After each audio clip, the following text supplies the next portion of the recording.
Hi, welcome back to Kev's Library. I am the aforementioned Kev, and this is my July wrap-up, so thanks for watching. So, I figured we'd go through some of my stats first. I use storygraph to track my reading, and they give you all these really fun stats.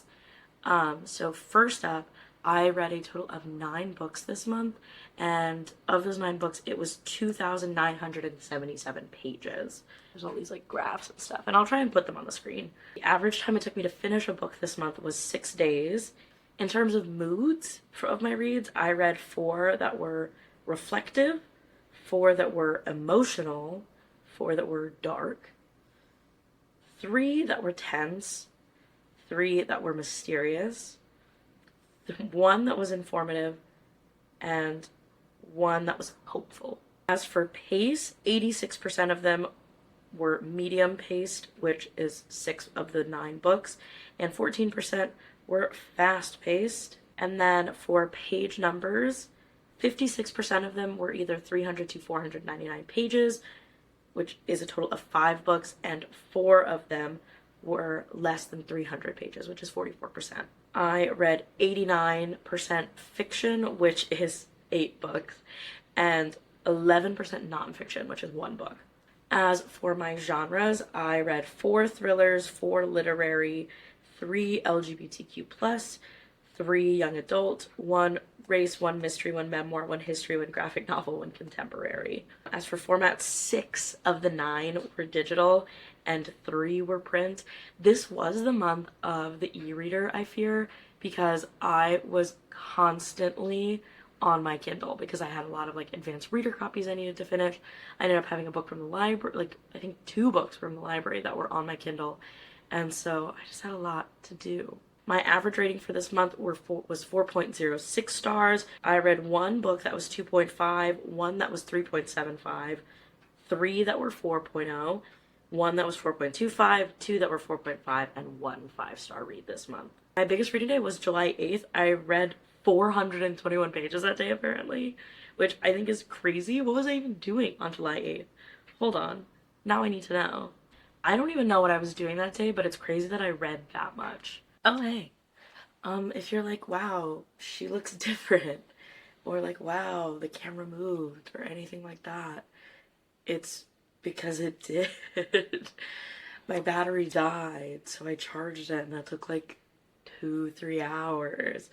So now it's a different time. I took a shower, cried at Instagram Reels. Now we're here. We went over my stats for July, and now let's get into the actual books that I read. July was a really heavy Kindle month for me. I had a lot of advanced reader copies I needed to read, and I'm trying to get ahead on some August ones. So there's just a lot of Kindle reads. I am starting to itch for a physical book. I don't know if this ever happens to you guys, but when I read my Kindle for too long, I am oh my god, I miss a book. So getting into the 9 books I read in July, 6 of them were digital, 3 of them were physical. So let's get started. The first book I read was Yesteryear by Burke. This one, you follow a trad wife influencer when she suddenly wakes up one day and it's 1855 and she doesn't recognize her kids or really her husband, and she's just what the fuck? And it was cuckoo fucking bananas in a good way. I rated it 4.5 stars, and the main character is super fucking unhinged and insane and actually the worst person you've ever met in the entire world. And I enjoyed reading every second of this because it was her getting her fucking comeuppance. At no point was anything really going right for her. Even the stuff that she was convinced in her head, everything is going right for me, you're sitting there and you're oh girl, you're fucked. You're fucked. So it was really great to read her downfall. The second book I finished this month is Pretty Dead Things by Kelsey. This one was advanced reader copy, so thanks to the publisher. In it, you follow 4 different women in this small town. One of them is the teen contestant of this beauty pageant in their hometown, and then 2 of them are the mothers of girls who are also competing in the pageant. And the 4th point of view is of the twin sister of a girl who disappeared 20 years prior on the day of the pageant. So it is a murder mystery, and it's very twisty and weird and freaky. I really enjoyed it. I think the multiple point of views was really fun because it made the pacing really interesting because like something would be happening and you're like, oh my god, what's gonna happen next? And then obviously the chapter ends and it's a different character who's talking now and you're like, ah. It did make the pacing kind of weird, but it still flowed really well, and I was a really fast read. I think I read this one in maybe like a couple days, and I really enjoyed it. I gave it 4.5 stars, so if you are interested in murder mysteries, the crazy shit people do for beauty pageants, if you were into toddlers and tiaras, low-key, this might be up your alley. The next book I read physically, but I have already since loaned it out to a friend, so I don't have it with me, and that is Girls Girls by Sonia Feldman. If you haven't heard about this one, as it has been storming Bookstagram, it follows 15-year-old Mina as she realizes that she's in love with one of her best friends, and she's kind of grappling with, what does this mean for her sexuality? How does this mean, how does she act around this friend anymore? What happens with their friendship? How do I talk to our third best friend about it? Is it going to affect our trio? Because she's in love with her best friend, and it's this whole thing. I feel like this book was like, I don't want to call it a time capsule because it's not. Like, it's set in modern day summertime. But it feels like a time capsule for me because I was instantly like transported back to being 15 and going to the summer fair and figuring out my sexuality and figuring out hanging out with my friends, and my friends are the most important thing of my life, but also there's all this other shit happening in my head and what the fuck is going on? And that is exactly how I felt reading it. I was like, wow, okay, I am 15 again and I'm experiencing this. I gave it 4 stars because there were some parts where I was like, all right, but I still really enjoyed it and I really did like it. So the next book I read in July is We Could Be Rats by Emily Austen. And this one you follow 2 sisters, Sigrid and Margit. I don't know if that's how you pronounce them, but they have a very tenuous relationship, and Sigrid ends up trying to kill herself, and it sets off a chain reaction of events where her and Margit are trying to figure out their relationship with each other, how to be better sisters, how to live their lives, etc., etc. I gave this one 3.75 stars, but don't think that that means that I didn't enjoy it. I actually really loved this one. I highlighted like so many portions of it because I really did connect a lot with the writing and I loved the writing. My only qualm with it that made it 3.75 stars is that I just like, I don't think I was expecting it. What I didn't know until I was about 50% of the way through is that the first 50% of this is the multiple attempts at Sigrid's suicide note. It was great to like read because it really gave you like an idea of their childhood and who these people are as characters, but I was also like, what the fuck is going on? So I wasn't really prepared for that, and I think if I had been, I would have rated this higher, but I still really loved it. I loved the writing. It is the first Emily Austen book I've ever picked up, and it is not going to be the last. I am so looking forward to reading her others because I really did enjoy this one. The next book I read in July was Hot Girl Murder Club by Ashley Winstead, and I unfortunately gave it 2.5 stars, making it my lowest rated read of the month. Hot Girl Murder Club is another multiple POV story, and you follow all of these different characters who are surrounding this singer's life. Her name is Scout, and like 10 years prior, Scout's sister was murdered at a Christmas party with a bunch of Hollywood high rollers, and since then she's kind of created this like group of girls that eventually gets called the Hot Girl Murder Club, where they all work together to fight back against predators in Hollywood and the industry, like the entertainment industry. But then people start getting murdered and all of the like clues lead back to Scout. It turns into this whole hullabaloo of like trying to solve these murders, how they like are related to Scout. Is Scout being framed? Who are the people in the Hot Girl Murder Club? I fear the problem with this book, and the reason I rated it so low, is that this was 320 pages, right? There was so much shit happening in this 320 pages that it was so, like, there was just too much going on. And it was like, what am I reading? What is going on? Like, you know, stuff like that. And it just made it not enjoyable. At, like, a certain point, I was like, what the fuck is this? Who is... Like, you would randomly get the point of view of someone for only a chapter, and it's just like, who are you? Who are these people? Why am I reading their point of view? Why does this matter? And like, everything ended up coming together, like all of the breadcrumbs created a loaf, but there was just too much going on. And I do think that was the downfall of this book, because I was just like, what the fuck? Oh, and I forgot to mention, Hot Girl Murder Club was an advanced reader copy, so it's already published now if you want to check it out.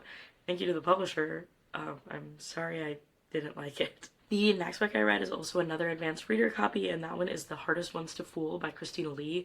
In it, you follow Amelia, who is scamming 3 different guys, like, with 3 different identities, who are all, like, super rich. She's scamming them. And then her best friend is murdered, and she thinks it might have something to do with her scam. So she starts investigating with her, like, academic rival, who she thinks is super annoying. Spoiler alert, they start dating. I gave this one 4 stars, and I really enjoyed it. I do think that it was a little lackluster in investigation. I still really enjoyed it, and the scamming, I'm gonna be honest, was stressing me the fuck out. There was like a twist that I expected, and then there was a second twist that I wasn't expecting, and I'm not really sure how I feel, because I think like a lot of my thoughts on the investigation and the book as a whole got like flipped around and turned on its head because of the second reveal. And so like I'm like, crazy. The next book I finished in July is Girls, Girls, Girls by Shoshana von Blanckensee. In this one, you follow Hannah and Sam, who are secretly dating, and they move across country from Long Beach, New York, to San Francisco, California. But once they get there, they realize that San Francisco is expensive, and they don't have jobs, so then they decide to start stripping at the Chez Paris. But as Sam is like finding her wings and growing and meeting all of these other queer people in San Francisco and just like having the time of her life, it seems, Hannah hates it there. She doesn't like stripping, she doesn't like doing that. Eventually, she turns one of her like regulars at the strip club into an escort situation, and it's just like this whole thing, and it turns into like this whole thing.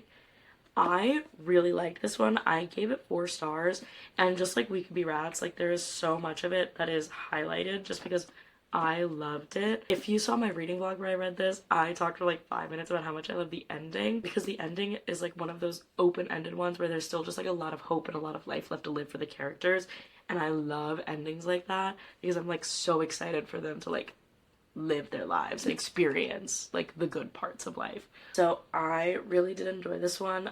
I don't want to talk too much about it because I did talk about it, I think, at length in my reading vlog.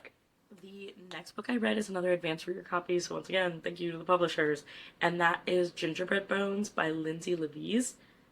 I hope I'm pronouncing her last name correctly. In Gingerbread Bones, you follow Georgie and Hamish, who are twins, and it's really only told from Georgie's point of view, but her and Hamish get sent to this reality TV show where they take like troubled teens and force them to be in the woods and work together and do teamwork and shit. But then people start dying and disappearing, and they realize that there is something in those woods. This one I gave 4.25 stars because I did really enjoy it. I really love a freaky little horror, especially when it's set in the woods and there's something supernatural happening. I love those. I will admit it took me an embarrassingly long time to realize that this was a retelling of Hansel and Gretel. It took me far too long to realize that, which is even more embarrassing because I think it's in the blurb that it is like a fairy tale retelling. And I just was like, this is kind of like Hansel and Gretel. And I like didn't put 2 and 2 together until I actually literally finished it. I was writing my review on NetGalley and someone said, oh, what a great retelling of Hansel and Gretel. And I was like, wait a second.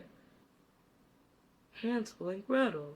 I did really like it. I think the characters were a little all like kind of one note, one dimensional kind of thing, but it made it a lot more fun. I think because it's like, okay, these characters, while they were still like, you know, they had their motivations and you still got to know more about them, I could always rely on them to be this thing. So it was like, okay, like this guy's always going to be an asshole and this girl's always going to be the genius. Like I really did enjoy that part because it was like, it helped. But I really liked it. It was a great young adult book, so.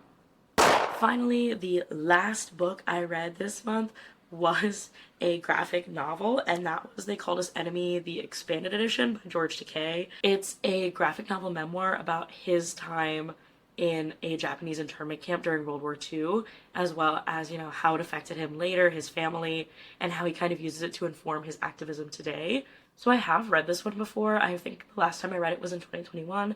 But first of all, I don't think I read the expanded edition because there were parts of this that I did not remember happening or just like being included. So that was really cool, is just like having that extra like historical context and everything, because I do think what was added was a lot more historical context. The main reason I picked it up, other than just remembering that I really loved it, is that there is a TV show that I am obsessed with. It's called Cold Case. As we speak, they literally just yesterday took it off of all of the streaming services I was watching it on. So I am trying not to crash out about that, but it has been my rewatch of July. Like, I rewatch it all the time, and July has been the month where I've been rewatching it. If you've never seen Cold Case, it's propaganda. It's a cop show. And it's set in Philadelphia where the homicide detectives only solve cold cases. Obviously, like, someone has to come in and give them new direction, but they only do cold cases. And I'm sorry, I'm obsessed with them because they do like flashbacks and all of the music is from the era from whenever the crime took place. And like, it's right up my alley. It is so me. And anyone who knows me in real life knows that I'm fucking obsessed with cold case to the point I'm gonna tell you guys embarrassing Kevin lore. Actually, it's not embarrassing. I'm not embarrassed about this lore because I'm proud of it. But I once found, when I could not find it on streaming anywhere, not even pirated. Because here's the thing, there's so much music that it is so hard to get the licensing for it, and it is probably so expensive because it's got music, it's got every popular song ever from like the 1920s to 2007. Some of them twice. So, but I found an episode guide where almost every episode had a detailed synopsis, and when I couldn't get my fix while watching it, I would just read the episode guide. So now, reading that, plus how many times I've watched it, the entire show is burned into my memory to the point that I could hear the title. For a lot of them, if I hear the title, I can tell you the entire plot of the episode, including the red herring, any pertinent evidence, etc., etc. Sometimes I can pull up direct quotes and songs used in scenes just from the title. Some of the other ones, you do have to give me the little description of the episode where they tell you what it's about, but every single episode, I can give you a detailed synopsis. That being said, I was rewatching it, and there is an episode, it's episode Family 8108, thanks for asking, and it is about a man, his name is Ray Takahashi, and his family goes to a Japanese internment camp, and then shortly after being released, he gets murdered in Philadelphia. And they spend a lot of it investigating what happened in the internment camps, and kind of just discussing how fucking awful they are, and were. And it's embarrassing that that is a thing that happened. However, lest we forget it's a thing that's currently happening now. I'm sorry, not to get on my soapbox, but hey, I'm on it. It is literally currently happening now. Except, instead of calling them internment camps, they're just fucking disappearing people. I'm gonna get off my soapbox before I get too heated, but I will put some links in the description in case you want to be more up to date. The episode is about internment camps. Every time I watch an episode, I remember George Takei and that he was in an internment camp when he was a child and that he wrote this memoir about it. And so I went on my library app and I looked up if it was available, and it was. So I got it and I read it in one sitting. Very fast read. So I did read it in one sitting, and it's an important read. I think everyone should read it. It's also beautiful art and a beautiful story. I also just love George Takei. So this concludes my July wrap-up. Thank you so much for watching. I hope you enjoyed. If you have any books that you've read that I talked about or you want to talk to me more about them, definitely let me know. Drop a comment, DM me on Instagram, whatever. I am at kevs_library, wherever you'd like to find me. Thanks so much for watching. Smoochies. Mwah.